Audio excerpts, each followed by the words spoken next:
Welcome to the Social Engineer Podcast, the Human Element series. We're on episode 155. I'm Chris Hadnagy, founder and CEO of Social Engineer LLC, social-engineer.org, and the Innocent Lives Foundation. And I've been hosting this podcast since way back in 2009, before many of you were born. Just kidding.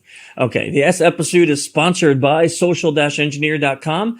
We're a trusted information security company specializing in fully managed voice phishing and email phishing programs, as well as security assessments.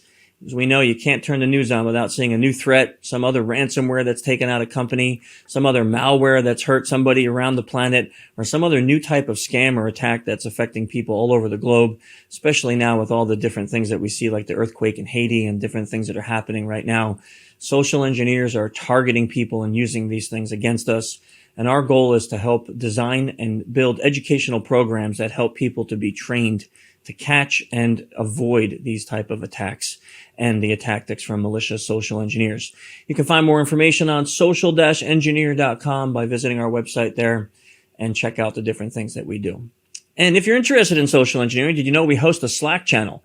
There is a link down in the show notes, or if you're watching this on YouTube, it's down in the notes there, where you can join over 1,000 people every day are talking about everything from fun stuff like movies that involve social engineering to psychological principles that involve social engineering. We've had 7 or 8 people find careers on one of our career boards in there. So if you're interested in the topic, even if you're just an enthusiast, come on in. It's a family-friendly area, so keep it clean and nice and friendly, and you'll enjoy a good time in there. In addition, if you want something really cool, go check out Clutch, pro-rock.com, best rock and roll band on the planet, and they allow us to use their music for this.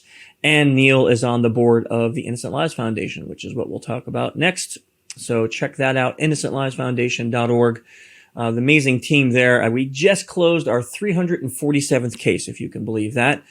We work on helping identify and unmask anonymous online child predators and help bring them to justice. We're not a vigilante group. We actually work closely with law enforcement to make sure that we can help law enforcement catch these people that are preying on children, trafficking children, hurting children, and have them taken care of through the justice system. We can always use your help if you want to volunteer, or if you're interested in donating, check out innocentlivesfoundation.org.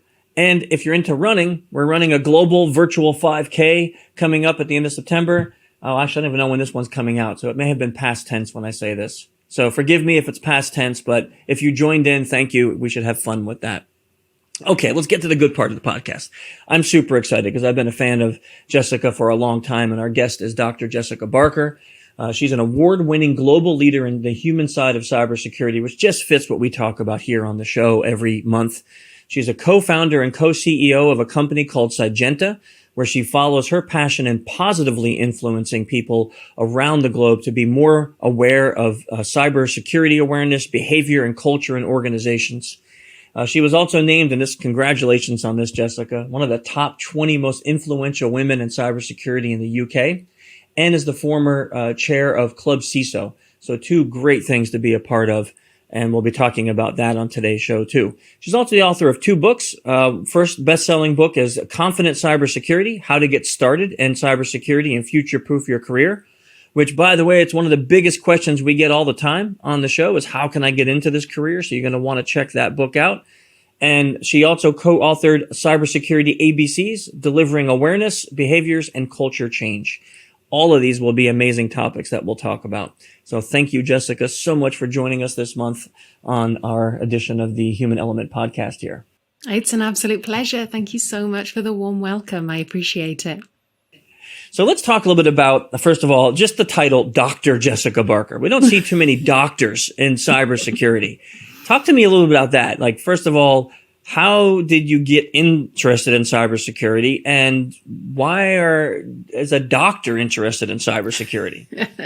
Well, it's a doctor as in PhD. So I'm not the person you want around if you need the Heimlich or something like that. Please no. But essentially, I was headhunted for a job in cybersecurity. It came completely left field as I was finishing up my PhD I was looking at the internet economy. I was looking at the influence and the impact of the internet on society and on places, in particular on cities, having worked in urban regeneration in the past. And so I was finishing up my PhD, where I was looking at kind of high level internet impact, but not security. And I got an email out of the blue saying, like, hey, we've heard about your research. We think it could be relevant to cybersecurity. Would you be interested in exploring a job in cybersecurity? And this was from a defense firm that were largely conducting information security assessments of defense primes. And they wanted someone who could look at a different angle, who could, they had all the technical expertise they needed, but they wanted someone who could think more about people and make sure people were taken account of in the assessment. So I literally got this email and Googled, what is cybersecurity? and that was like... That's a great story, by the way. And, 100% accurate.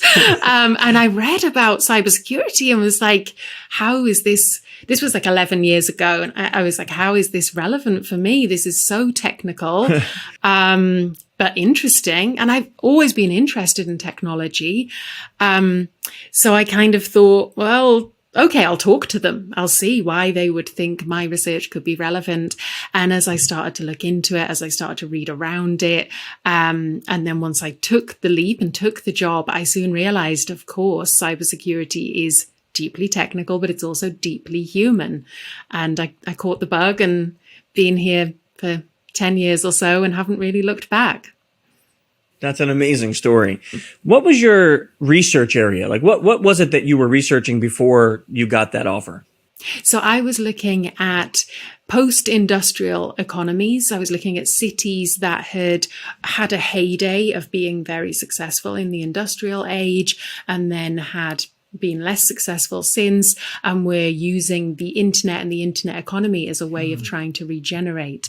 So I was really looking at how partnerships were developed between cities, higher education, business, community groups to really try and influence the regeneration of places based around the internet.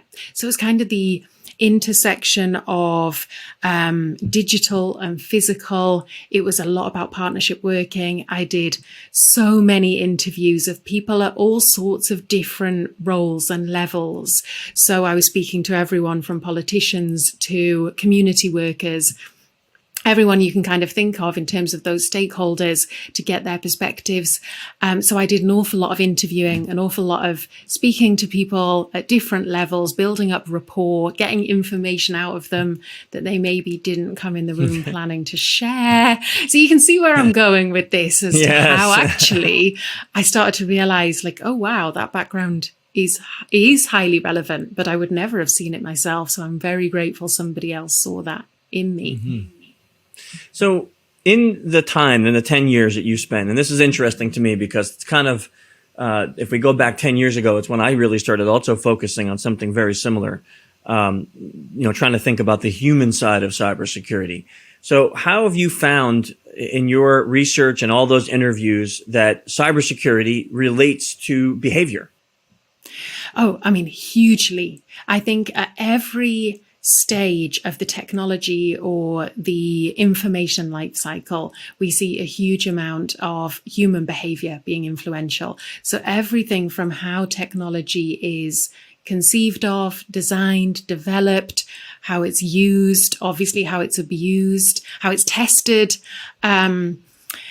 through to how information is shared, destroyed. And of course, really at the heart of it as well is the impact of technology and the impact of information. There are huge human elements of all of that. Behavior, motivation, how people do what they do, why they do it, how we can positively influence that where we need to, levels of awareness, the different cultures that we see bubbling up in organizations and in different teams of organizations, hugely human. for all of that. So really, I think you can't take people out of technology. You can't take people out of cybersecurity. And I think we're really seeing that recognition in the cybersecurity industry more and more over the last few years.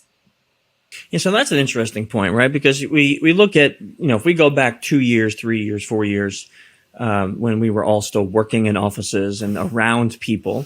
Now let's just focus on the last 18 months where most of us have been quarantined. We have not been, we don't see people more than 2 dimensions, right? I mean, this is my normal view of the people I speak to. I get to see part from here up, and that's it, right? There's so much missing in the nonverbal part of communication. How has COVID-19 and just the world's scene impacted us when it comes to security? It's really fascinating topic, and I think there's a lot that can be unpicked and explored here.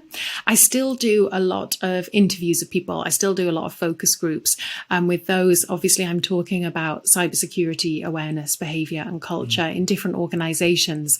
One thing that's come through as a fascinating theme in a lot of these conversations over the last year is people saying to me they are more aware of cybersecurity than ever before because they, maybe in the past they worked in an office and they felt protected. They go in that office and, as a social engineer, you'll know this better than anybody. People go into a workplace and they think they're in a safe space, safe perimeter. They think, okay, the organization's protecting us now.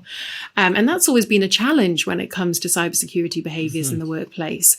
And now what I'm hearing from people is they're primarily working from home, or lots of people are working from home. They realize how close they are to technology. They realize that the workplace now crosses more than ever with their home space, and they're likely using technology for a lot of their social interactions as well, whether that is virtual quizzes, whether that is virtual escape rooms, whether that is attending church and religious ceremonies. So much has been carried out over the internet in the last year or so that people are saying to me they suddenly realize cybersecurity is more relevant to them than they ever realized before. That's an interesting point. I didn't think of that because over the weekend I attended a wedding through Zoom, right? Like you said, religious services are all through Zoom. We're not doing any of those things in person right now. And I think that's a really valid point, is that we have brought the things that we felt secure doing outside to our home, where my daughter is, where my children are, where I have to now worry more so about their safety, because all these things that were safe out there in the world are now in my house. That's fascinating. Yeah, I didn't think of that aspect of it. I think we really, without realizing it, we had a massive paradigm shift, particularly, I would say, last year in 2020, when this first happened. Almost overnight, our relationship with trust completely shifted, and we probably didn't even really think about it. But we went from inherently trusting the air that we were breathing and surfaces that we touched and the physical space, and not really thinking about that much, and maybe not being so sure how much we trust the digital world. And then suddenly overnight, we didn't know what we could trust in the physical world. We did not know what it meant to be even outdoors in open spaces, let alone in more closed spaces. We didn't know what it meant to touch surfaces and shake hands and be close to other people. So our trust in the physical world was really undermined, and we were essentially forced to trust much more deeply in the digital world, from a work perspective, from an organizational perspective, moving to the cloud, etc., through to that very human level that you just mentioned in terms of attending weddings on the internet, which we maybe wouldn't have trusted doing before. I would have never went to a wedding on Zoom. I mean, it feels like such a waste of time, right? You're not in person. You know what I mean? Like, I don't want to be at a wedding on Zoom, but now it's like, I'm not going to, if you invite me in person, I'm not coming, right? Exactly. Yeah. So this is something that's been in my mind for a while now, with on the topic of what we were just talking about. So I know things are different in the UK than they are here in America, and we seem in this country to be so aggressive when it comes to, the illogical argument about freedom versus no freedom when it just comes to something like a mask, right? Something as simple as that. But no political statement or anything, but I'm asking, like, when we look on the internet and how aggressive people have gotten, and the anonymity or the distance of Twitter, the Twitterverse, makes it feel like I could be terrible to you as a person, because I don't have to look you in the face. I don't have to care what you look like after I insult you or say something horrible about you. Have you seen that the last 18 months has created a situation where that aggression has made awareness and security more difficult? Yeah, that's a very interesting point. I think in a way it certainly makes it more difficult. It makes it more challenging, but it also does in itself raise awareness of it. People are suddenly are thinking about security, privacy. They're thinking about psychological safety online as well in a way that they maybe weren't beforehand.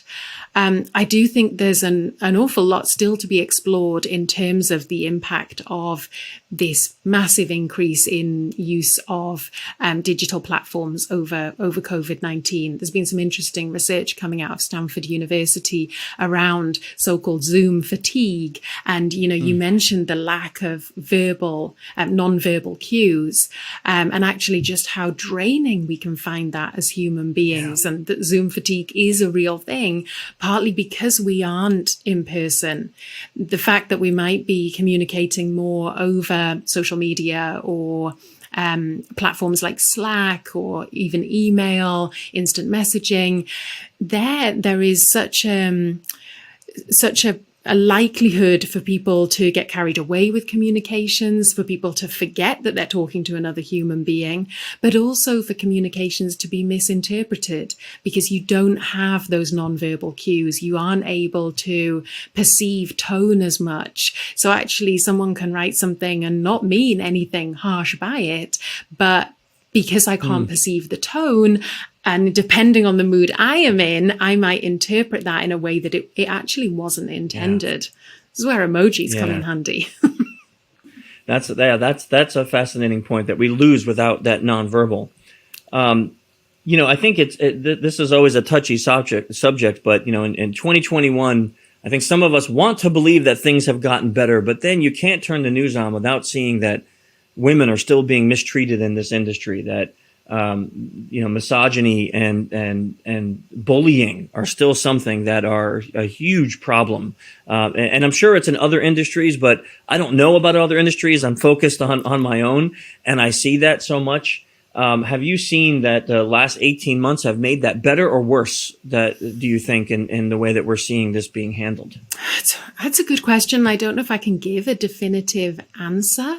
I think there is certainly more discussion of it, which is great. I think there is more openness about people's experiences with that. I think people are more willing to look at it and talk about it.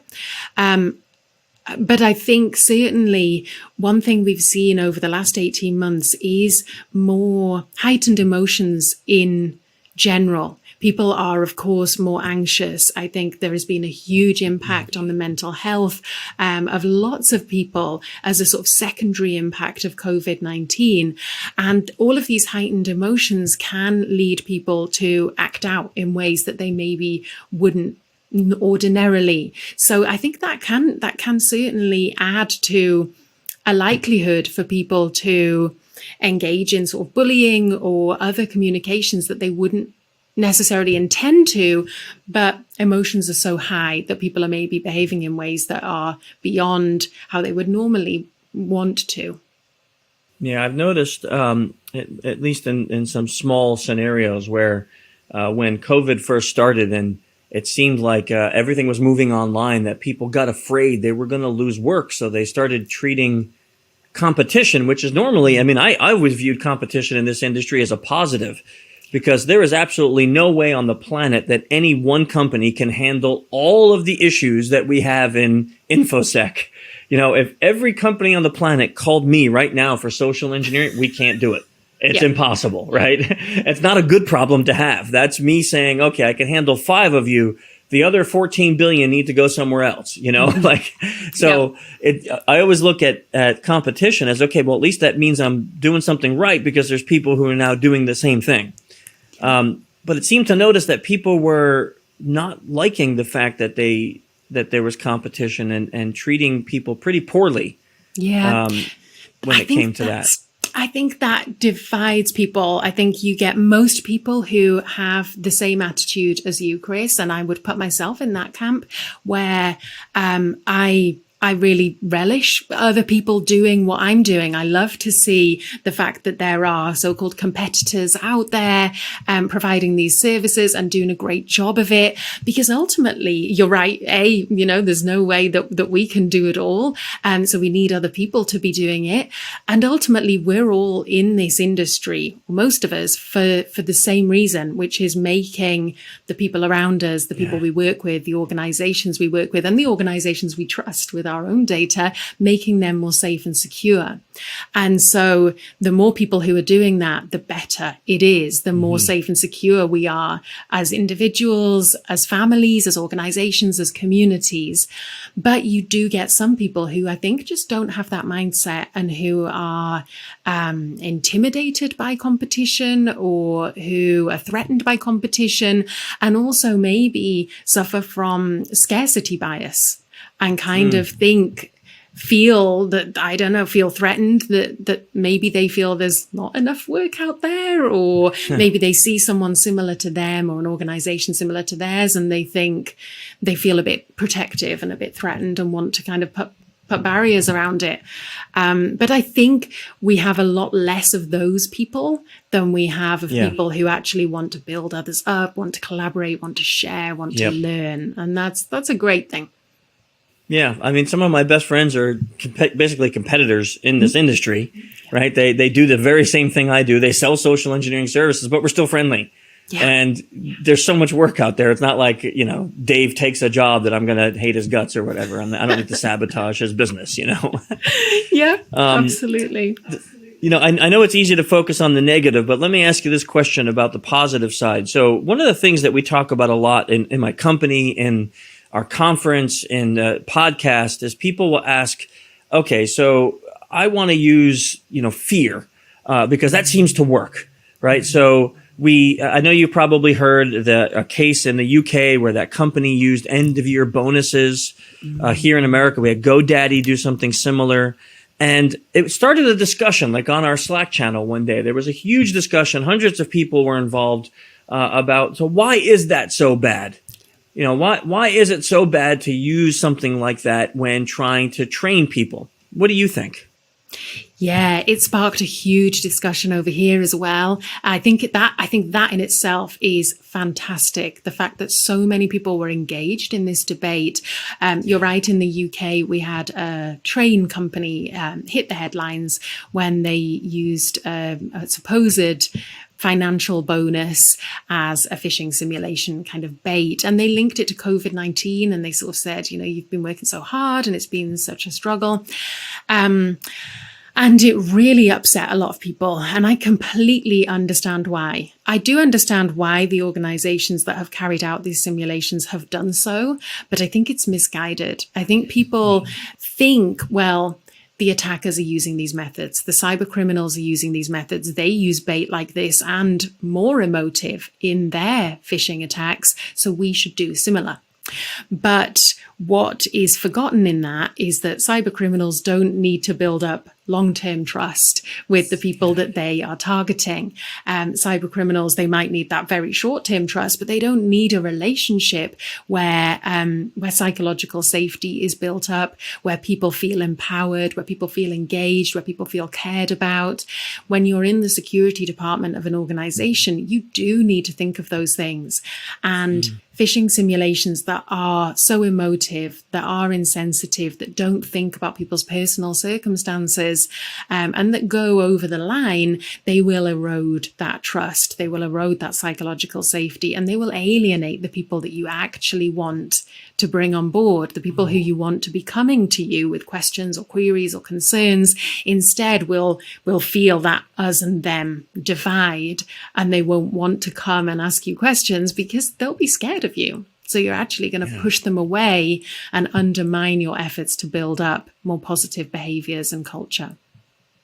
Yeah, I love that point because, it's like when people ask me that question, I always tell them, if you have children, think about if you wanted your children to comply with a rule of the home, is it best to humiliate them and shame them? Are they going to then comply? Well, they may, but not out of love, and they're going to hate you for it. So, can you get compliance by humiliating and creating fear in your employees? Sure, but you're not going to get loyalty, and you're not going to get people who care about security. They're just going to do it because they need the job. Yeah. And you might get bad compliance. Guys, they do horrible things. I'm sorry. Go ahead. No, please. I'm sorry. I interrupted you.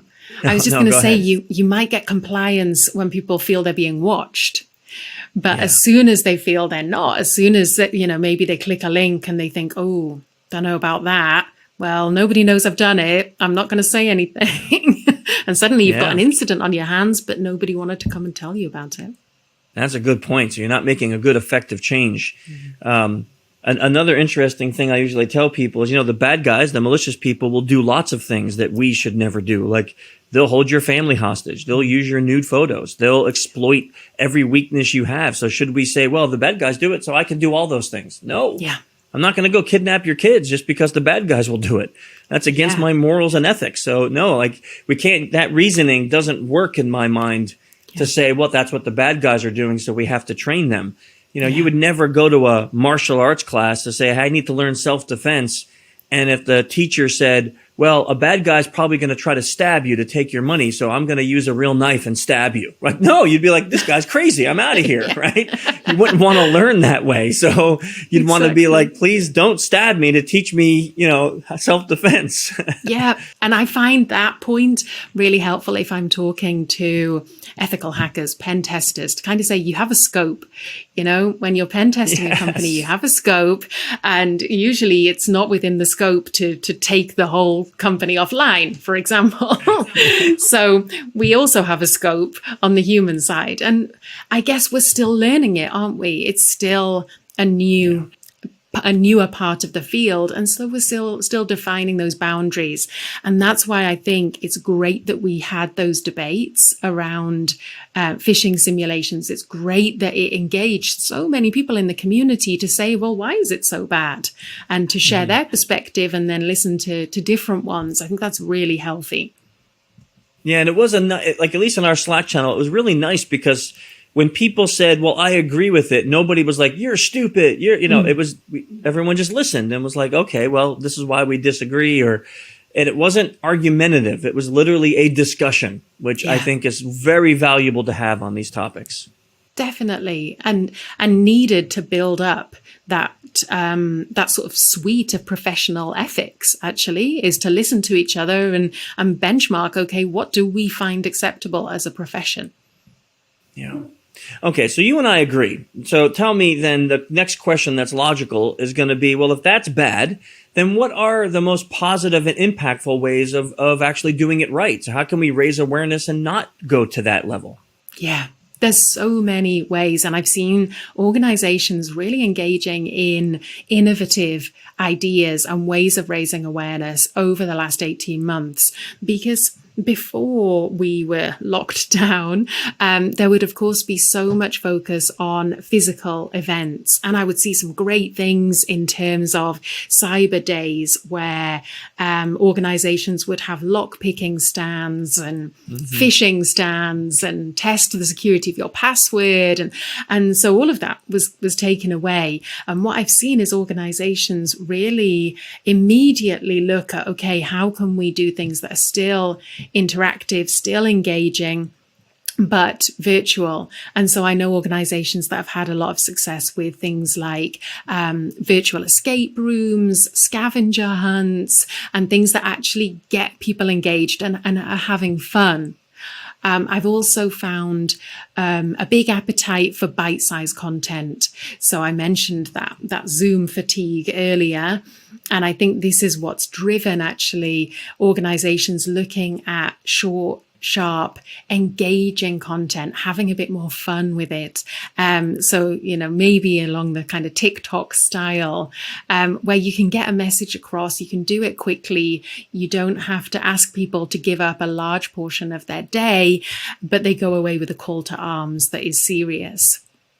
Another mechanism that has been successful for a long time, but I think is even more valuable in this kind of hybrid or virtual way of working, and that is cybersecurity champions. I absolutely love working with organizations that are building champion networks, because when they're done in the right way, when they're done with some careful planning and execution, they are phenomenal because they tap into so many psychological mechanisms that are really a way of supercharging your efforts. So, for example, tapping into social proof and being able to use influencers throughout the organization to demonstrate the behaviors that you want. And also providing you with a network of friendly eyes and ears and voices when it comes to security. They're a great way of facilitating a two-way conversation between the security team and the wider business. So there are so many fun things you can have. And that word fun, I think, is really important. When it comes to security awareness, people still can expect it to be a bit dry. And a little bit telling them what not to do. So actually, when you have fun with it, you can really create a memorable moment that people will go away and talk about and engage in that positive ripple effect. We work with a company called Living Security, and last year we hired them to do an escape room for my company. So we got together and we split our company into two teams, and we competed against each other in this virtual escape room. And people are like, well, isn't that what you do for a living? Yeah, but who cares? It was still fun. And we all learn stuff. And we have employees that are not on the InfoSec side that do marketing and social media. And, they need that too. So, but we got together and we had a great time. And we got to do this virtual escape room, which at first I thought, man, how good is it going to be? Oh, man, it was amazing. We had a great time. Yeah. And it really challenged us. It made us think. It wasn't so easy as I thought it was going to be. That's it. We can all learn, can't we? Even practitioners. Yeah, my team lost. Space. I was so upset. Oh, I can't believe it. I was so determined that we were going to win. I'm the boss. And I lost big time. Oh, man. My team, the other team came in and they were sitting there waiting for us. And we're like, no, so bad. Yeah. But it's also great from a cultural point of view. It's great for raising awareness of cybersecurity, great for security culture, and great for that wider cultural perspective of getting everyone engaged, working with each other, working in teams that they maybe wouldn't ordinarily work in, and having some fun and doing something that you might try and do in the physical world as an away day, but actually finding that, okay, this works, this translates, we can still have fun with it. I'm interested in this topic you brought up of champions because this is always a fascinating thing when I talk to our clients and companies. So first of all, how would you suggest that a company chooses the right champion, the right person? Yeah. It's absolutely crucial. One thing that I always say is it's better if people volunteer for it rather than a voluntold. Yeah. I've known many places where the champions are kind of told to become a champion, and usually then they don't have that intrinsic motivation. So you want people who are interested, and there's lots of places to find those people. It might be people who regularly ask questions of the security team. It might be people who have really engaged in training and extra training that you've put on. It also can be people who have been involved in incidents. Some of the most engaged, impactful champions are people who have clicked on a link in a phishing email and it's led to an incident, or whatever it may be, they actually have realized the impact of this and they want to help other people realize it. So they can be some of the best champions. People who maybe are interested in security for their personal lives, which there are many people who want to learn about security to help their kids, their parents, their siblings, or who are interested in it for a job. Again, it can be a great way of giving them some career development. So it's identifying people who are interested and then unpicking why they're interested, because then you can tap into that motivations, those individual motivations, to help them engage and stay engaged in the program, which is one of the challenges that I do find coming from organizations, is not just getting people to become champions, but encouraging them to stay as champions. For us, I love your suggestions, because the one that we have used, which has worked well, is when we do a test, an audit for a company, what we call an adversarial simulation. When we have someone who really stops us, like they may fall for one thing, but they shut us down. They're really strong, but they're pleasant about it. They're nice. We always tell the company, hey, yeah, take a look at Jessica. She's great. Listen to this phone call. Like, she shut us down, but the whole time she stayed professional. Like, you should ask her if she ever thought about being a champion, kind of thing. And we'll encourage that, because we're like, this person took whatever training you've been giving them. They took it. They are applying it, and they're really good, and they can help your company stay secure. Yeah, absolutely. We do the same when we hold focus groups, is people who will come along to a focus group and engage and share their perspectives. And maybe they're venting as well about some of the tensions that they find, some of the friction they find around security. With the clients, buy-in, I will often say to people, hey, you've come to this focus group. It was great. You shared your perspectives. It was really valuable. Would you be interested in becoming a champion? And again, we've had huge success in people who have come along and they've said there are these problems, and they're motivated enough to spend time talking about them and sharing their perspectives. That indicates they're going to be motivated enough to be more engaged and actually influence the solution. And that was one thing we worked with so many organizations on building champion programs that we developed our own framework of actually how you build one of these programs from scratch. And one of the key things we built in is how you identify champions, because it is often one of the biggest challenges. Yeah, that's a wonderful, wonderful idea. I'm watching the time, but I could keep asking you questions and talk to you for hours. I love when people can add research and science into the very things that we have been talking about for years. So it's always wonderful. If people want to know more about your work, about the companies that we mentioned, where can they go to follow you and find out more about you? So find me on social media at Dr. Jessica Barker on Twitter. I'm also on LinkedIn. I'm on Instagram, but I'll be honest, it's mainly pictures of my plants and vegetables that I grow. And also check us out at cygenta.co.uk. We've got a blog there, all sorts of resources where we share lots of information and hopefully enable other people in the community in their endeavors. And we'll make sure all of those things are in the show notes. Okay, a couple of final questions. So one of the things we started asking people on the podcast is about people that helped mentor them or helped get them into the industry, or just somebody that, it doesn't have to be in the industry. It could just be somebody that you really looked up to and that you say, hey, without this person, I probably wouldn't be where I am today. Who do you consider to be your greatest mentor? That is a big question. And there are so many people, as I said earlier, so many positive people in the security industry that have really helped me and really helped me along the way and championed my work. So there's so many people I could mention, but I want to specifically do a shout out to Jane Franklin. So Jane, here in the UK, very successful business leader in cybersecurity. She does all sorts of things. And has been in this space for 20 years plus. I met Jane early in my career, and she has been a huge support and champion of me and my work, and lots of other women and people in the cybersecurity industry. And she recently launched a Kickstarter campaign to launch a new platform, The Source, that she is building to help women come together, to help women develop their career in cybersecurity. It's her mission to get more women working in cybersecurity and support the women that are in cybersecurity. And I know she lives and breathes it. So big thanks and shout out to Jane. Oh, that's awesome. I'm going to write her name down, and that is great. That we'll put those links in there too for that program. it's really nice to find people focusing and doing that. That's great. Yeah. Thank you. I know we all have a lot of people that we can recommend. There's always, like, if you were to ask me the same question, the list can go on forever, but it's nice to like pick out like one person that like, wow, that person has been so integral for me. And it's amazing testimony to the industry that there are so many people that we could both list. And then there'd be many more that, that if we spent a few more minutes thinking about, which is really cool.